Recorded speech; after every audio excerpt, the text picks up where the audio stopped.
মধ্যপ্রাচ্যের একটি ঘাঁটি থেকে সম্পূর্ণরূপে মার্কিন সেনা প্রত্যাহার করা হয়েছে। ইরাকের পশ্চিমাঞ্চলে অবস্থিত আইন আল আসাদ বিমান ঘাঁটি থেকে তাদের প্রত্যাহার করা হয়েছে। এর ফলে ঘাঁটির পূর্ণ নিয়ন্ত্রণ এখন ইরাকি সেনাবাহিনীর হাতে রয়েছে।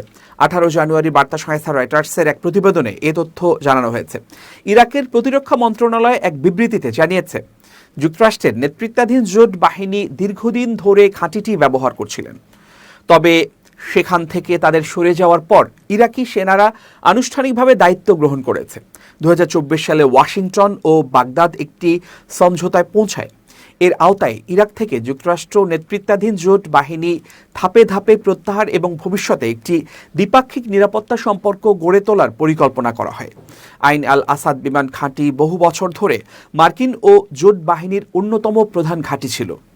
আঞ্চলিক উত্তেজনার সময়গুলোতে, বিশেষ করে 2020 সালে যুক্তরাষ্ট্রের ড্রোন হামলায় ইরানি জেনারেল কাশেম সোলাইমানি নিহত হওয়ার পর ইরানপন্থী সশস্ত্র গোষ্ঠীগুলোর হামলার লক্ষ্যবস্তুতে পরিণত হয়েছিল এই ঘাঁটি। ইরাকি সেনাবাহিনীর এক কর্নেল মার্কিন বাহিনীর প্রত্যাহারের বিষয়টি নিশ্চিত করে বলেন, কিছু সীমিত লজিস্টিক সমস্যার কারণে অল্প সংখ্যক সেনা এখনও ঘাঁটিতে রয়ে গেছে। নিরাপত্তাজনিত কারণে তিনি বিস্তারিত তথ্য দিতে অস্বীকৃতি জানান। রয়টার্স জানিয়েছে, প্রত্যাহার প্রক্রিয়া ঠিক কবে থেকে শুরু হয়েছে তা তাৎক্ষণিকভাবে স্পষ্ট নয়, তবে প্রাথমিক পরিকল্পনায় বলা হয়েছে 2025 সালের সেপ্টেম্বরের মধ্যে শত শত মার্কিন সেনা ইরাক ত্যাগ করে এবং 2026 সালের শেষ নাগাদ বাকি সেনারাও দেশ ছাড়বে।